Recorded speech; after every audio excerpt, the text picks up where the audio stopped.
Hola, ¿cómo está? Sea usted bienvenido a esta clase de parte del Ministerio de Torrefuerte, Escuela de Desarrollo Cristiano. Se trata de la número 5 de la lección 5 del curso primer y segundo libro de Samuel. Gracias que nos ha acompañado con sus comentarios, con sus oraciones. Le agradecemos de verdad su respaldo.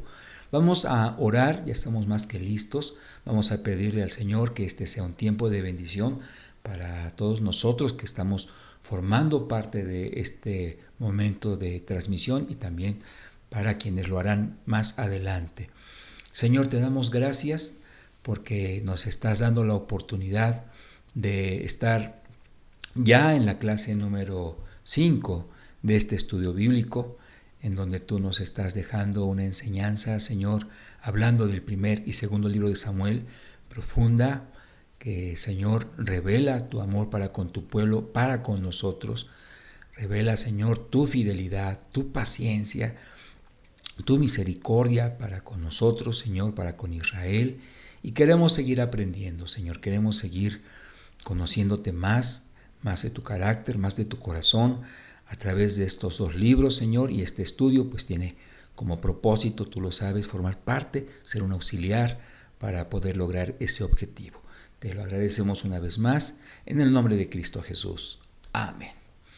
Bien, pues ahí lo tenemos. Ya habíamos hecho de alguna forma anuncio incluso en la lección pasada, después de haber visto de alguna manera, ¿verdad?, la vida del rey Saúl. Y digo de alguna manera porque pues no lo podemos hacer con la profundidad que quisiéramos, tomando en cuenta que es un curso breve, 12 lecciones, pero lo hemos dicho y lo repetimos. El propósito de esto es que, aparte de recordar algunas cosas que tal vez hemos conocido, aprender otras tantas, tengamos nosotros a bien interesarnos en algunas cosas en donde reconocemos la necesidad de profundizar un poquito más, como se dice comúnmente, abrir apetito y seguir profundizando hasta donde Dios nos los permita en el conocimiento de su carácter, de su corazón, a través de lo que nos enseñan estos dos libros, a través de lo que nos enseña, por ejemplo, en la vida de Saúl, a pesar de que se trató de un siervo rebelde. Bueno, hay muchas lecciones que nosotros podemos aprender, hay muchas cosas de las que debemos tomar nota para nosotros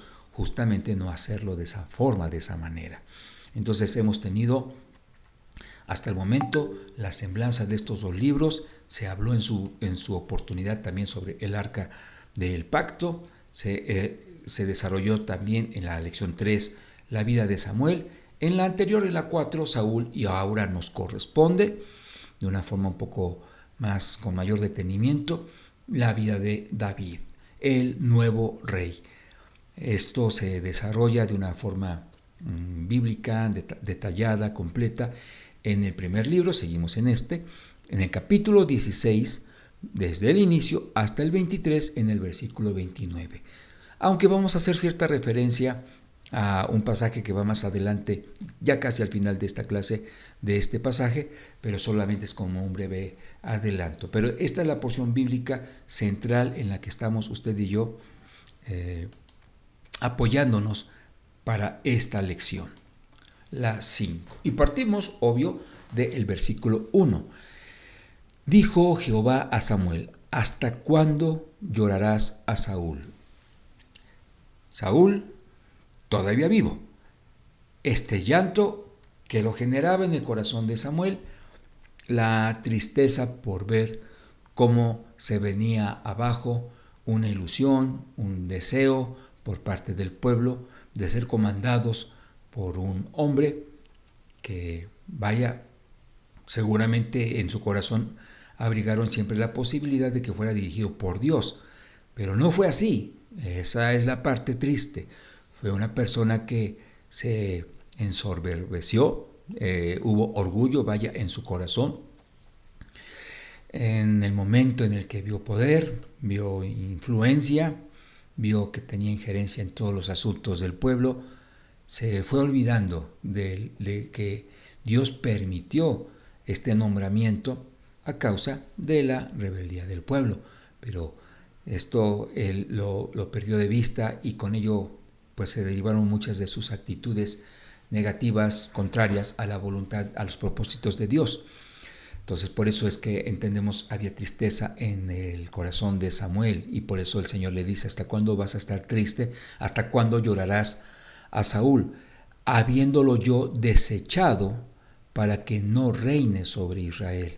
¿Por qué lloras sobre un decreto en mi corazón a favor de mi pueblo? Leyéndolo con calma lo podemos detectar. Habiéndolo yo desechado para que no sea rey sobre Israel, ya tomando en cuenta las características, los defectos de su corazón, los rasgos que él había mostrado en su interior, en su corazón, Saúl. Llena tu cuerno de aceite y ven, te enviaré a Isaí de Belén, porque de sus hijos me he provisto de rey. El autor de nuestro libro de texto, el hermano Roberto Loy, hace énfasis en esta idea, y nosotros obviamente la armonizamos con la misma. Por eso estamos subrayando, estamos poniendo en negritas esta última expresión de parte de nuestro Señor. Me he provisto de rey. En la vida de Saúl, Dios permite que el pueblo se provea de un rey. Ya hablando de David, el lenguaje cambia. Dios dice a Samuel: me estoy proveyendo de un rey. Claro está, Dios no lo está necesitando. Me estoy proveyendo para los planes que tengo, no solamente para Israel, sino para que de su heredad usted y yo tuviéramos a un Salvador, a nuestro Señor Jesucristo. Por eso está aquí patentándose cómo está Dios evidenciando que este es un plan netamente suyo, no está involucrándose en la voluntad del pueblo, ni un rey que hará las cosas como él quiere. Si bien es cierto que David tuvo errores, pero este es un hombre, David, que el Señor elige. Eso es lo que ya le está diciendo, le está anunciando a Samuel: te enviaré a Isaí de Belén, porque ya hay alguien en quien yo he puesto mis ojos para mi pueblo, para gobernar a mi pueblo y otros planes salvíficos que tengo en mi corazón.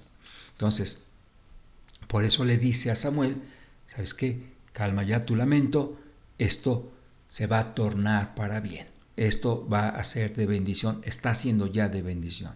Por eso le pide no que sea un indolente, sino que se seque sus lágrimas, porque las cosas cambiarán favorablemente. En el capítulo 13, en la primera parte del versículo 14, por ende, ya en su momento, Samuel le dice a Saúl: mas ahora tu reino no será duradero. Jehová se ha buscado un varón conforme a su corazón. Aunque nos estamos adelantando a ese momento en el que Samuel, lo vamos a ver más adelante, unge a David, estamos uniendo estos dos versículos porque vea cómo Samuel en su momento aterriza este mandato, esta asignatura divina de parte de nuestro Señor. Hay un momento entonces en el que Samuel, de forma expresa, muy concreta, se lo anuncia a Saúl. Sin duda todavía con tristeza por parte de Samuel, pero ya con una entereza que solamente por parte de Dios podía provenir. Tu reino no será duradero.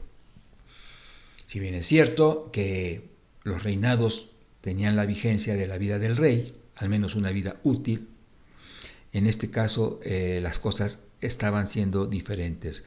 El Señor solamente, y perdónenme la expresión, le dio una probadita a su pueblo de lo que era salirse con la suya, de lo que es hacer las cosas a su modo, a su voluntad, o sea, a la voluntad del pueblo. Y esto fue, o se tradujo en un fracaso espiritual al final del día, al final de cuentas.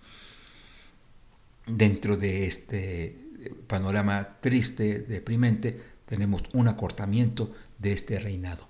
No será duradero, no va a durar. O sea, tú todavía vivirás más posiblemente, pero tu reino tiene ya una vigencia y la conocemos, es corta. Jehová se ha buscado un varón conforme a su corazón.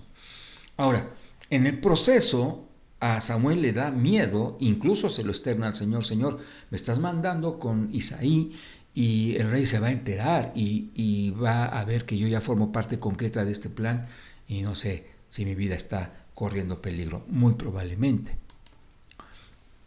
Sin embargo, pues obvio, un siervo fiel obedece. Y ahí tenemos una escena agradable, muy bonita. Tenemos a David, incluso todavía con una ovejita en su brazo, bajo su brazo, y otras atrás acompañándole, porque se le llamó. Él no estaba en ese escenario en el que al que manda nuestro Señor a Samuel: allá tú vas a rendir sacrificio, hablamos de Belén, vas a invitar a Isaí, a sus hijos, y en ese entorno tú vas a hacer el anuncio de que ungirás a quien sucederá en su momento a Saúl. Entonces se lleva a cabo este proceso, pero oh sorpresa, que David no está formando parte de cuando es, digamos, el personaje central de este paso en los planes de Dios. Por eso es que, pues, tuvo que haber decepción de uno tras otro de sus hijos de Isaí cuando el Señor le manifiesta a Samuel: mira, no es ninguno de ellos. Te estás fijando en el orden de aparición, quién es el más grande. Estás fijándote incluso en la estatura, justo como lo hizo mi pueblo en su momento. Recordarás que un factor fue la gran estatura de Saúl. Entonces, queda claro, la Biblia lo establece: el Señor ve, nuestro Dios ve lo que el ojo humano no ve. Y muchas veces no ve porque está fijando su foco, su atención, su objetivo en lo que no es tan importante, al menos no a los ojos de nuestro Señor. Por eso me permito leer estos 5 versículos. Dice: Él respondió: sí, vengo a ofrecer sacrificio a Jehová. Cuando los ancianos de Belén le preguntan: ¿por qué estás acá?, ¿no? Dice: vengo a ofrecer sacrificio a Jehová. Santificaos y venid conmigo al sacrificio. Aquí ya involucrando a Isaí y a su familia, a los hijos. Y santificando él, Samuel, a Isaí y a sus hijos, los llamó al sacrificio, o sea, los preparó. No podían estar presenciando todo esto nada más así. Hubo un proceso, hubo todo lo que se requería previo a un sacrificio conforme a la voluntad de Dios. Y dice el versículo 6: y aconteció que cuando ellos vinieron, él vio a Eliab y dijo: de cierto, delante de Jehová está su ungido.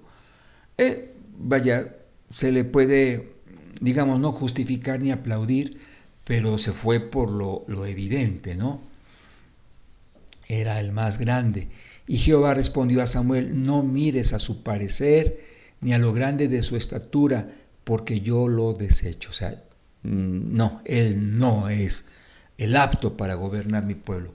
Porque Jehová, le dice el Señor a Samuel, no mira lo que mira el hombre, pues el hombre mira lo que está delante de sus ojos, pero Jehová mira el corazón. La visión del hombre, hermano, nos queda claro, recordémoslo, nunca lo perdamos de vista, es muy corta, demasiado corta. Por eso, hermano mío, bien vale la pena al momento de pedir, al momento de orar, y como el Padre Nuestro nos los establece, que le digamos al Señor que se haga su voluntad, porque nosotros deseamos, proponemos, consideramos bueno esto, mejor aquello, de acuerdo a una perspectiva, de acuerdo a una experiencia, de acuerdo a una visión, pero que va a ser corta si se rige por el factor humano. Yo lo desecho, dice el Señor, y ya, lo hemos leído completo, porque Jehová mira el corazón, no las apariencias, no lo que al ojo le reporta una figura, una presencia. Seguimos leyendo, dice: entonces llamó Isaí a Abinadab y lo hizo pasar delante de Samuel, el cual dijo: tampoco a este ha escogido Jehová. Ahí ya apelando un poquito, tal vez, ¿verdad?, la experiencia familiar que Isaí tenía de sus hijos. Entonces dice: bueno, si desechó a Eliab, considero que entonces hubo un error, pero este sí es Abinadab. Hizo luego pasar Isaí a Sama. O sea, ya 2 intentos fallidos. Tercero, Sama, y le dijo, tampoco a este ha elegido Jehová. E hizo pasar Isaí 7 hijos. O sea, pues consumió todos los recursos, todo lo posible, todo lo que estaba al alcance humano, a la visión humana. E hizo pasar Isaí 7 hijos suyos delante de Samuel, pero Samuel dijo a Isaí, Jehová no ha elegido a estos. Y sin duda, tanto aún en Samuel, ya no se diga en Isaí, ya no se diga a sus 7 hijos, empezó a reinar la confusión. O sea, aquí algo falló. O sea, algunos seguramente vieron a Samuel como diciéndole, pasaste de largo a quien sí era. No sé si fue el segundo o el tercero, pero tuviste que pasar de largo a alguien. Estás viniendo con un específico propósito de ungir a quien Dios ha elegido y resulta que dices, ¿no está aquí? Es en 1 Samuel 16:11 que leemos lo siguiente. Entonces dijo Samuel a Isaí, ¿son estos todos tus hijos? Y él respondió, queda aún el menor. Sin duda todavía Isaí descartando en su mente que se tratara de él, que apacienta las ovejas. O sea, a ver, Samuel, estamos hablando de que sí falta uno, pero es un pastorcillo. Tú estás hablando de que Dios quiere ya considerar, encumbrar, ungir a quien va a gobernar a todo un pueblo. Dicho sea de paso, a un pueblo complejo, desafiante, difícil de gobernar. Y yo creo que aquí pues estamos deliberando sobre algo que nos está haciendo perder el tiempo. O sea, es un pastor. Queda aún el menor que apacienta las ovejas, y dijo Samuel a Isaí, envía por él, porque no nos sentaremos a la mesa hasta que él venga aquí. O sea, esto se tiene que terminar sí o sí y bien, como Dios lo quiere. Y 1 Samuel 16:12 dice, envió pues por él y le hizo entrar. Y era rubio, hermoso de ojos y de buen parecer. Pues que no eran elementos que Dios desechaba en un momento dado. Sí, esto es, seguiré leyendo y lo explicaré. Entonces Jehová dijo, levántate y úngelo, porque este es. Hermanos, ser dependientes de la voluntad de Dios requiere de un corazón constantemente abierto a lo que el Señor decrete o ha decretado. Nuestra experiencia puede ser un auxiliar en la toma de decisiones.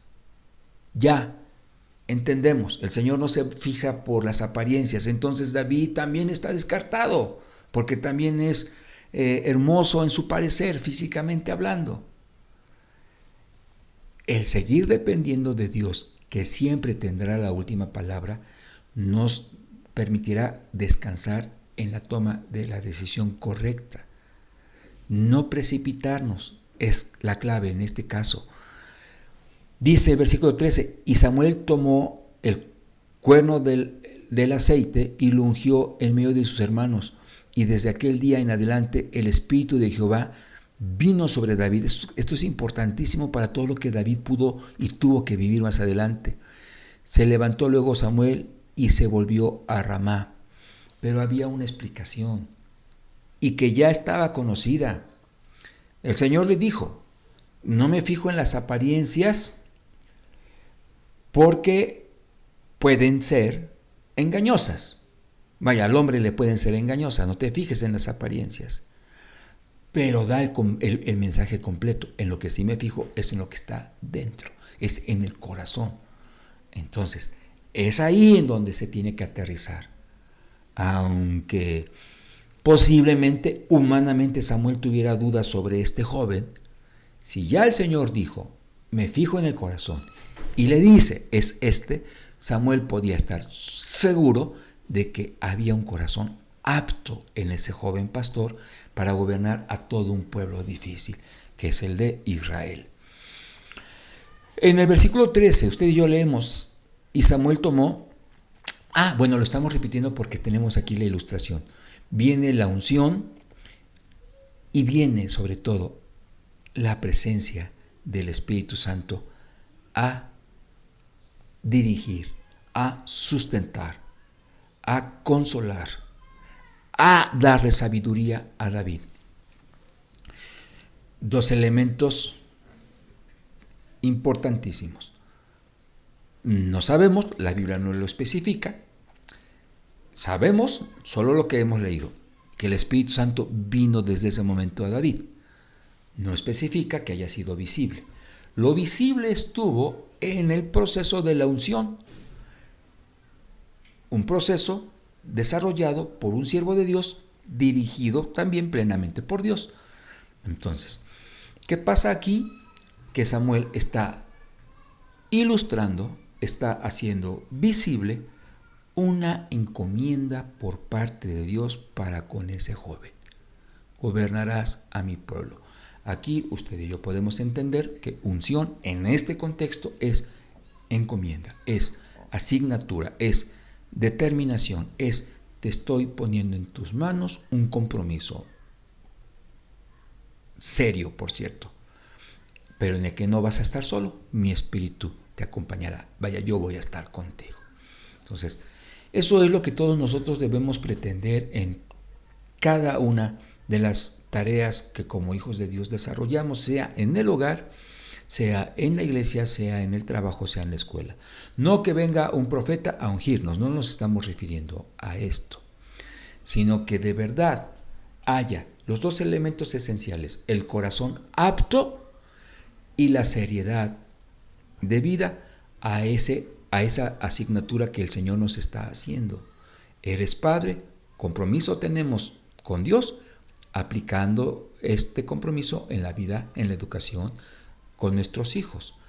Eres esposa, tienes una asignatura por parte de Dios a ser esa compañera que respalde, esa compañera que motive. Entonces, no necesitamos estar en un entorno eclesiástico para honrar al Señor con el proceso. El corazón que demanda la tarea, un corazón humilde, un corazón sencillo, y la seriedad que demanda la tarea. Un Señor, no puedo hacerlo sin ti.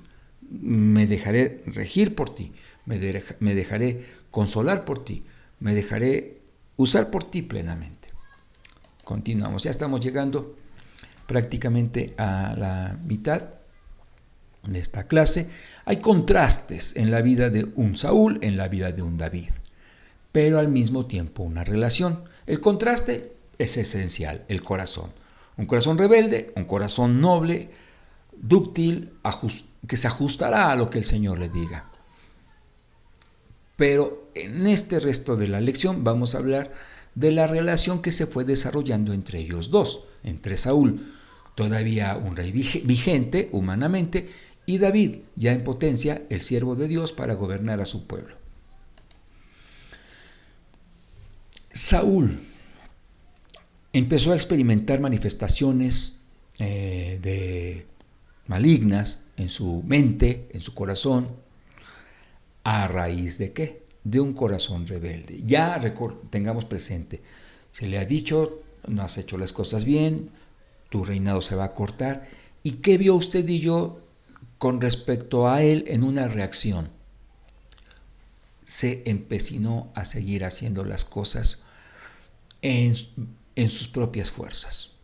Si bien es cierto que entendía en el fondo que hacía mal, pero no hubo un arrepentimiento, no hubo una redirección de sus pasos. Entonces, así como el Espíritu de Dios llegó a la vida de David, así, ese es el máximo contraste, el Espíritu de Dios se apartó de la vida de Saúl. Y entonces fue presa fácil de influencias demoníacas que le llevaron a estar confundido, a fortalecer su orgullo, a todo lo que vemos en él. Por eso, hermano, esa es la frase que resaltamos hace unos momentos, la importancia de dejarnos gobernar por el Espíritu Santo. David iba a gobernar a Israel, tenía que ser gobernado primero por Dios mismo. Saúl no lo quiso así. Le interesó solamente una dirección, la que él iba a ejercer, no la que Dios quería ejercer en su vida. Entonces hay un debacle espiritual que se empieza a manifestar así, pero que al mismo tiempo, entrecomillado, sirvió para que se empezara a desarrollar una relación entre él y David. Versículo 14, el espíritu de Jehová se apartó de Saúl y le atormentaba un espíritu malo de parte de Jehová, o sea, permitido por parte de Dios. ¿Y qué pasó? Que se descubre que este estado espiritual y también psicológico, emocional, se podía al menos suavizar, detener hasta cierto punto, cuando había una música en ese entorno, ojo, tocada por David. Porque era un muy buen músico, sin duda lo era, pero no ese fue el factor. En ese reino dirá usted que era el único que podía tocar bien el arpa. No, el tema es que en esa interpretación esos dedos estaban siendo dirigidos por Dios, había paz en esa manifestación musical, que por eso Saúl la abrazaba y empezó a ver hasta con amor, dice la palabra de Dios, a Saúl, porque le representaba paz, le representaba consuelo. Claro, no entendía perfectamente que atrás de esa arpa estaba quien le iba a quitar humanamente, ¿verdad?, el trono.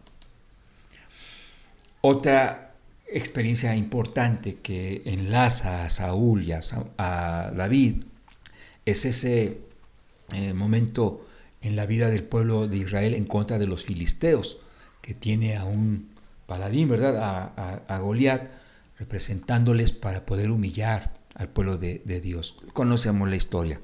Goliat, ¿verdad?, provoca al pueblo de Dios diciendo: el que logre derrotarme logrará que los filisteos seamos sus siervos.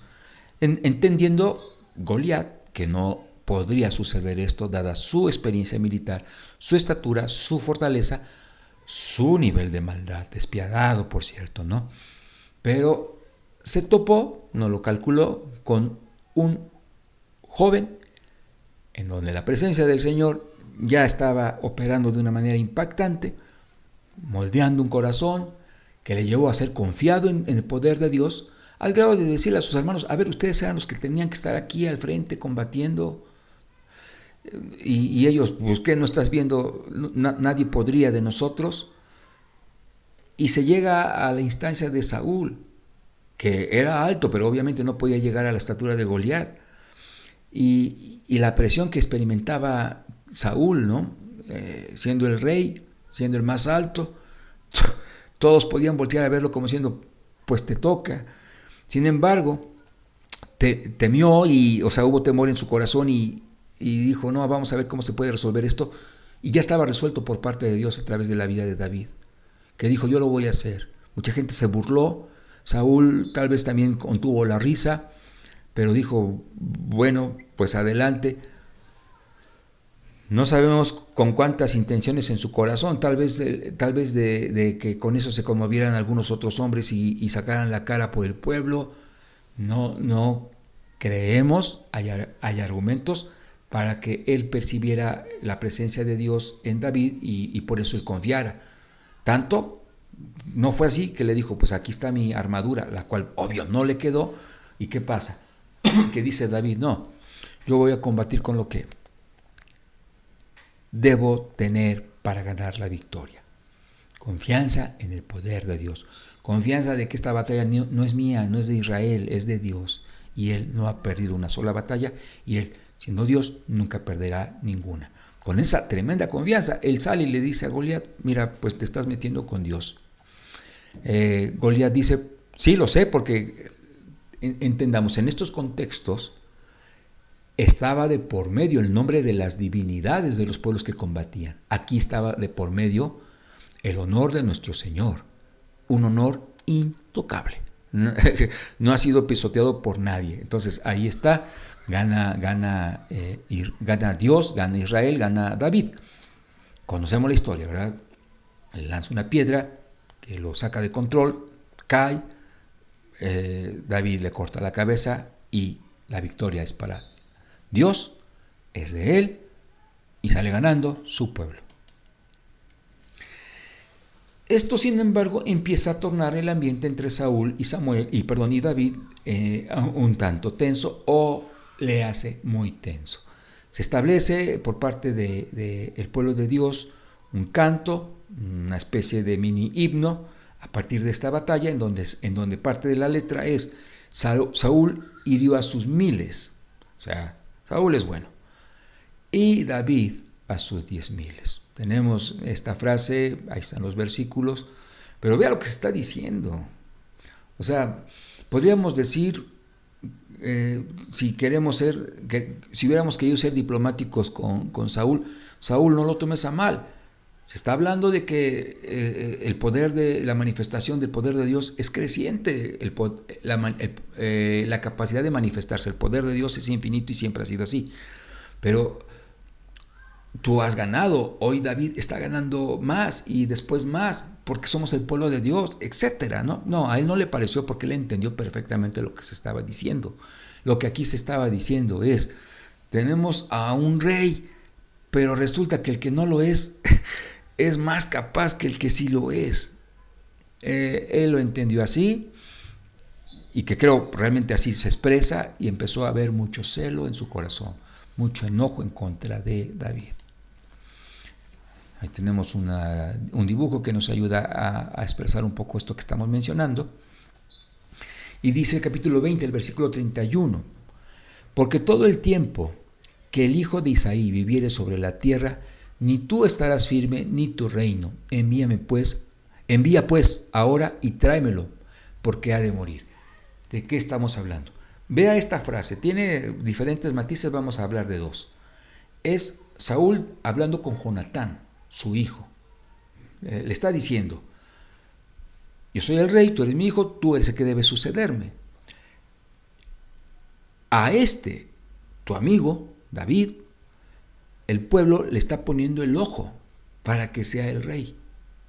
Entonces, mientras David viva, está en riesgo tu reinado.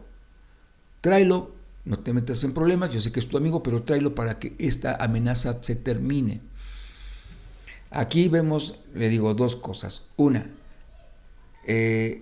¿a qué nivel estaba ya consumándose toda esta enemistad antes diferente de Saúl para con David? Pero eso no es lo más importante. En el fondo él entendía que Dios ya no estaba con él y que Dios estaba manifestándose en David. De tal manera que el único remedio que vio para esto era darle muerte a David. Sabemos la historia. Jonatán y la amistad con David fue factor que usó Dios de protección, etc. Si esto lo detalláramos, hermanos, las lecciones se convertirían tal vez de 12 a 20, ¿no? Por eso estamos así como que haciendo un compendio. Pero ahí lo tenemos. El coraje, la necedad, la rebeldía le llevó a pensar que podía truncar un plan divino, que por otra parte estaba percibiendo. Estamos ya concluyendo. Saúl controlado, guiado por quién. Esto es grave. Lo vamos a ver más adelante. Está anunciado capítulo 28, versículo 3. Ahí tenemos a qué nivel de tristeza, de debacle espiritual llegó Saúl. Saúl, queriendo consultar a un Samuel ya fallecido, ya muerto, busca a una hechicera para poder estar en contacto con él y preguntarle: ¿qué debo hacer? Cuando con un corazón arrepentido pudo girar sus ojos a Dios y tener la respuesta. Él agravó de una forma trágica su situación. Sí lo nota, aunque se anunció a David y hemos mencionado cosas de él, como se le ungió, características de su corazón, resultados de esa unción, de ese corazón. Todavía nos tocó ver esa situación que con mucho conflicto desarrolla con su antecesor, con Saúl. Ya veremos de una forma un poco más adentrada su vida como tal. también con altas y bajas, pero nunca en una situación ni siquiera comparable con lo que pasó en la vida de Saúl. Nosotros tenemos, al haber reconocido a Jesús como nuestro Señor y Salvador, la presencia del Espíritu Santo en nuestro corazón. Una presencia que la palabra de Dios avala, es permanente. Efesios 1 lo establece, por ejemplo. Sin embargo, la invitación, hermanos, para orar y concluir con esta clase es: démosle siempre la palabra. Demos siempre la última palabra en cuestión concluyente. Siempre demos la palabra a Dios. ¿Qué quieres, Señor, en esto de mi parte? Y ante un panorama confuso de muchas ideas, de muchas propuestas, lleguemos a la conclusión más hermosa que glorificará al Señor. Señor, sin embargo, tú tienes la última palabra. Será como tú quieres. Y eso garantiza bendición en nuestra vida, honra al nombre de nuestro Señor. Oremos. Gracias, Padre bendito, por esta lección que hemos podido tener. Gracias, Señor, porque aprendemos de tu palabra. Gracias, Señor, porque nos instruyes en ella. A que tengamos los ojos bien abiertos, Señor, y que busquemos siempre hacer las cosas conforme a tu corazón, buscando hacer aquello que nos lleve a acercarnos más a ti, desechar aquello que nos aleje de ti. Señor, a no ser rebeldes contra tus planes, a no perder el tiempo, Señor, tratando de vivir diferentes a ellos, a tus planes. Ayúdanos a tener un corazón conforme al tuyo, como lo pudo disfrutar David en su momento, y que a pesar de sus errores espirituales que veremos más adelante, tú sigues declarando en tu palabra que fue un hombre conforme a tu corazón. Por ende, un hombre, Señor, en ese linaje, en ese árbol genealógico del cual vino nuestro Señor Jesucristo. Bendito seas por ello, Señor, en el nombre de Jesús. Amén. Hasta pronto. Gracias por su presencia una vez más. Un fuerte abrazo. Le esperamos con gusto para la lección número 6. Hasta pronto.